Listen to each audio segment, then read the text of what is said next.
Hello everyone, hope you all are doing well. So today we are going to discuss the next answer copy of our aim for agriculture series. So as you all know that we are having aim for agriculture series in which we are having daily answer writing practice and weekly full tests. So today we are going to discuss the answer copy of day 29. We have already discussed up to the answer copies of day 28, and today we will be discussing the answer copies of day 29, and we will see what were the questions asked and how the student has approached the answers. And by analyzing of these types of answers, you can also enhance your answer writing skills. You can learn how to structure your answers, how to use examples, how to write points, and all these things can be helpful to you in your answer writing journey. So let's see. The first question was, discuss the major health benefits of macronutrients. So we all know that there are two kind of nutrients. One is macronutrients and another is micronutrients. So the macronutrients, that is MA, macronutrients which we need in large amounts, and micronutrients which we need in small quantities, small amounts. So this is the basic difference between macronutrients and micronutrients. So what are the health benefits of micronutrients is what question is asking. Okay. So macronutrients are what? Essential vitamins and minerals required in small quantities by the body for proper growth, development and overall health.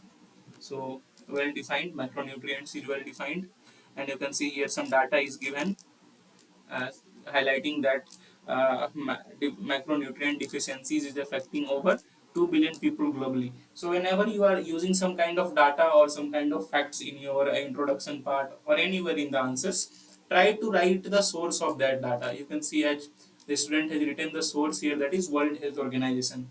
So whenever you write the source of the data, it enhances your answer. Now let's move to the body of the answer, that is what are the major health benefits. So obviously they help in immune system support. There are various vitamins, there are various antioxidants, there are various minerals which help in increasing our immune system, increasing the support of immune system. Secondly, they also help in bone formation. They keep our bones strong. Okay, they prevent any kind of deformities in the bone. For example, calcium is the most important micronutrient when it comes to bone. They convert food into energy and maintain healthy nerve function. So they are good for nerve functions. B1, B2, B3, B6, B12 have been mentioned as examples.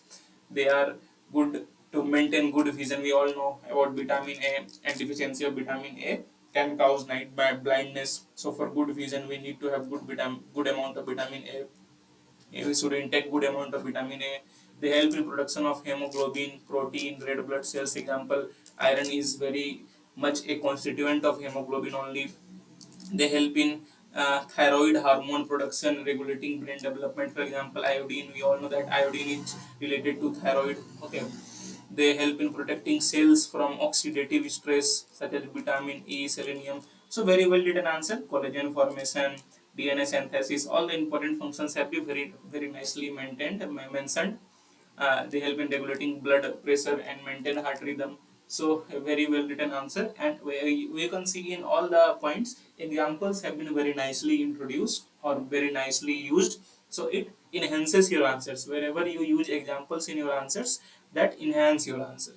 So what you should try to do whenever you write points like this, please do try to add examples. So a very well written answer, and if you want to read the answers in detail, you can pause the video at several intervals and read it. Now we'll move to the second question. The second question was, discuss the methods of planting sugarcane. So India is the second largest producer of sugarcane. First is, I think, Brazil. Brazil is the highest producer of sugarcane, and the second largest producer of sugarcane is India. In India, you will see currently UP is the largest producer of sugarcane. Although there is always a tug of war between UP and Maharashtra. Sometimes Maharashtra becomes the highest producer, sometimes UP becomes the highest producer. But currently, UP is the highest producer of sugarcane. Okay, in India. Now, what are the methods of sugarcane or of methods of planting sugarcane? So, first method is furrow method. Its advantages have been mentioned. The student has also mentioned about trench planting, its advantages have been mentioned. So very well structured answer when where methods have been mentioned and their advantages have been mentioned. You can pause the video and read it in detail. Ridge planting had been mentioned. I mean, similar you can see advantages have been mentioned. Flat planting had been mentioned. Stubble planting has been mentioned. Planting by setting machines, or you can say sets. Planting by planting using sets. So that has been mentioned. This its advantages has been mentioned, and again fairly concluded. So very well written answer. So you can pause the video and read it in detail if you want to. Now let's move to the next question. The next question was, what is pesticide formulation? And differentiate between active ingredient and inert ingredient. So what is pesticide formulation? Look, whenever there is a pesticide or anything, fertilizer, insecticide, so we need certain kind of materials, certain kind of combination of materials to make these pesticides work properly. Okay, so that is what pesticide formulations are. Such as you can see in a pesticide, we require there are various types of pesticides such as granules, liquids, powders, and every pesticide has its formulations. And generally, they contain active ingredient and inert ingredient. So active ingredient is the one which is the main chemical, and inert ingredient helps to keep this chemical stable so that it performs to its expectations. Okay, suppose there is a active ingredient, some chemical is there, and if inert ingredient is not added to it to keep it stable, it can perform in not the way intended. So for the great performance of active ingredient, inert ingredient should act as a stabilizer.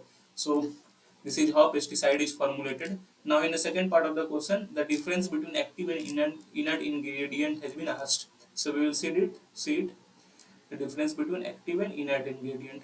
So active ingredients are chemicals in a pesticide that directly control the pests. And what are inert ingredient? Substances in a pesticide that are not intended to control pests, but they are often used to stabilize the active ingredient. Okay, various purposes such as stabilizing the active ingredient. Okay, so this is the basic difference, and other differences have been also mentioned, such as active ingredients are generally present in lower concentrations, whereas inert ingredient takes or makes up the majority of the pesticide formulations. Active ingredient is generally toxic, and inert ingredient can be toxic, but it is generally non-toxic. Okay, and again you can see fairly written points. You can pause the video and read the points if you want to. You can see that, for example, for a pesticide there is a glyphosate. So here glyphosate is the active ingredient, but in its inert ingredient are also present, such as solvents, surfactants, emulsifiers. So these all are inert ingredients. So very well written answer and appropriately concluded. So I hope you understood the answer, you understood the various facts of the answer, various concepts of the answer, and by reading these answers, it is also helping you in enhancing your answer writing skills and helping you in betterment of your answer writing in your answer writing journey. So I hope you like it. So please do like. If you like it, please do say, please do press the like button. Please do share, and please do subscribe. It takes a lot of hard work to make such videos for you on regular basis. Regular basis पे ऐसे videos को बनाने के लिए काफी hard work लगता है. And if you like, if you share, if you subscribe, it motivates us to make more such videos regularly for you. So that is all for today.